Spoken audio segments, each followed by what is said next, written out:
আসসালামু আলাইকুম।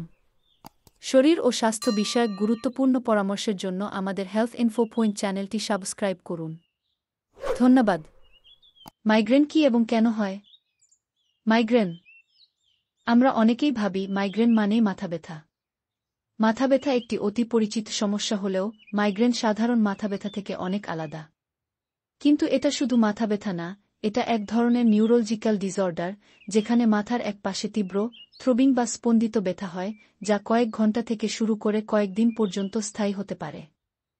বিশ্ব স্বাস্থ্য সংস্থা এর মতে প্রতি ৭ জনে একজন মানুষ মাইগ্রেনে ভোগেন, যার মধ্যে নারীরা বেশি ঝুঁকিতে থাকেন হরমোনাল কারণে। মাইগ্রেনের প্রধান লক্ষণ। মাইগ্রেনের প্রধান লক্ষণ তীব্র মাথা ব্যথা হলেও এর পূর্বে, চলাকালীন এবং পরেও বিভিন্ন উপসর্গ দেখা দিতে পারে। এই লক্ষণগুলো ব্যক্তিভেদে ভিন্ন হতে পারে। প্রড্রাম। মাইগ্রেনের অ্যাটাকের কয়েক ঘন্টা বা কয়েক দিন আগে থেকেই কিছু সতর্কীকরণ লক্ষণ দেখা যেতে পারে। এর মধ্যে রয়েছে মেজাজের পরিবর্তন, ক্লান্তি বা অতিরিক্ত ঘুম, খাবার ক্রেভিংস, ঘাড় শক্ত হয়ে যাওয়া, ঘন ঘন হাই তোলা। প্রায় ২৫ থেকে ৩০% মাইগ্রেন আক্রান্ত ব্যক্তির ক্ষেত্রে এই লক্ষণ দেখা যায়। ওরা সাধারণত মাথা ব্যথা শুরুর ২০ থেকে ৬০ মিনিট আগে ঘটে এবং এর মধ্যে থাকতে পারে। দৃষ্টিতে সমস্যা, আলোর ঝলকানি, আঁকাবাঁকা রেখা, অন্ধকারের স্পট, শরীরের কোনো অংশে দুর্বলতা বা অসাড়তা, কথা বলতে অসুবিধা। ভারসাম্য রক্ষায় সমস্যা। মাথা ব্যথা, এটি মাইগ্রেনের প্রধান লক্ষণ। এই ব্যথা সাধারণত মাথার একপাশে তীব্র দুপদুপ করা বা পালসেটিং ধরনের হয়। তবে উভয় পাশেও হতে পারে। এর সঙ্গে থাকতে পারে বমিভাব বা বমি, আলোতে অস্বস্তি ফটোফোবিয়া, শব্দে অস্বস্তি ফোনোফোবিয়া। পোস্টড্রোম, মাথা ব্যথা কমে যাওয়ার পর কিছু মানুষের মধ্যে এই লক্ষণ দেখা যায়। এর মধ্যে থাকতে পারে ক্লান্তি ও দুর্বলতা, মনোযোগে অসুবিধা, মেজাজের পরিবর্তন। কেন হয় মাইগ্রেন? মাইগ্রেনের নির্দিষ্ট কারণ আজও সম্পূর্ণভাবে জানা যায়নি, তবে গবেষণায় দেখা গেছে কিছু নির্দিষ্ট ফ্যাক্টর রয়েছে যা এটি ট্রিগার করতে পারে। জেনেটিক্স, পরিবারে কারও থাকলে আপনারও ঝুঁকি বাড়ে। স্নায়ুতন্ত্রের অতিস্ক্রিয়তা, মস্তিষ্কের নির্দিষ্ট স্নায়ু রাসায়নিকের ভারসাম্যহীনতা।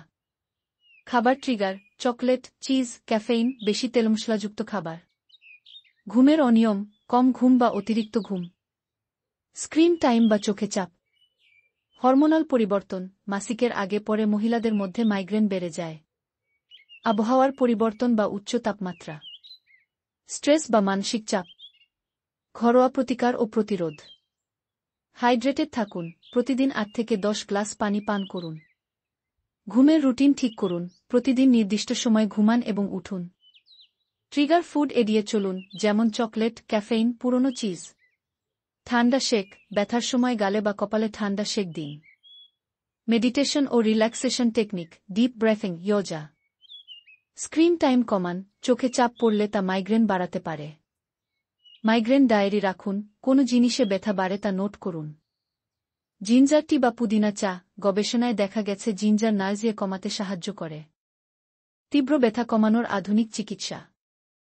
যখন মাইগ্রেনের ব্যথা শুরু হয়, তখন তা কমানোর জন্য নিচের ওষুধগুলো ব্যবহার করা হয়। সাধারণ ব্যথার ওষুধ, যেমন প্যারাসিটামল, আইবুপ্রোফেন বা ন্যাপ্রোক্সেন, এগুলো হালকা বা মাঝারি ব্যথা কমাতে সাহায্য করে। ট্রিপটানস, এই ওষুধগুলো মস্তিষ্কের রক্তনালীগুলোকে একটু সংকুচিত করে এবং মাইগ্রেনের ব্যথা ও বমি ভাব কমায়। এটি বেশ কার্যকরী, তবে ডাক্তারের পরামর্শ ছাড়া খাওয়া উচিত নয়। কার্ব ব্লকার ওষুধ, যেমন সিজিটোপ্যান্ট। এটি এমন এক ধরনের ওষুধ যা মাইগ্রেনের সময় শরীরে যে রাসায়নিক ব্যথা সৃষ্টি করে তাকে বাধা দেয়। যাদের ট্রিপটান খেলে পার্শ্বপ্রতিক্রিয়া হয় তারা এটা ব্যবহার করতে পারেন। ল্যাসমেডিটান। এটি আরেক ধরনের ওষুধ যা মস্তিষ্কে সেরোটোনিন নামক রাসায়নিকের উপর কাজ করে ব্যথা কমায় এবং এর পার্শ্বপ্রতিক্রিয়া তুলনামূলক কম, বিশেষ করে হার্টের রোগীদের জন্য নিরাপদ বলে ধরা হয়। কখন ডাক্তার দেখানো উচিত? যদি মাসে ৪ বারের বেশি মাইগ্রেন হয়, ব্যথা এত তীব্র হয় যে কাজ করা যায় না, মুখ বেঁকে যায় বা হাত পা অবশ লাগে, স্ট্রোকের ঝুঁকি হতে পারে, ব্যথার সাথে কথা জড়িয়ে যায় বা কথা বলায় অসুবিধা হয়। আপনি কি জানতেন? অনেকেই ভাবেন মাইগ্রেন বংশগত রোগ, কিন্তু পরিবেশ ও খাদ্যাভ্যাসও সমানভাবে দায়ী। মোবাইলের অতিরিক্ত ব্যবহারের কারণেও নতুন প্রজন্মে মাইগ্রেন বাড়ছে। নারীদের ক্ষেত্রে মেনোপজ বা গর্ভাবস্থাতেও হরমোনাল কারণে মাইগ্রেন বাড়ে। মাইগ্রেন একটি জটিল এবং কষ্টদায়ক সমস্যা হলেও আধুনিক চিকিৎসা পদ্ধতি এবং জীবনযাত্রার সঠিক পরিবর্তনের মাধ্যমে এর তীব্রতা এবং ফ্রিকোয়েন্সি কমিয়ে আনা সম্ভব। যদি আপনি বা আপনার পরিচিত কেউ এই সমস্যায় ভোগেন, তবে একজন নিউরোলজিস্টের পরামর্শ নেওয়া এবং সঠিক চিকিৎসা শুরু করা অত্যন্ত জরুরি। মনে রাখবেন, সঠিক পরিচর্যা এবং সচেতনতাই পারে মাইগ্রেনের অসহ্য যন্ত্রণা থেকে মুক্তি দিতে।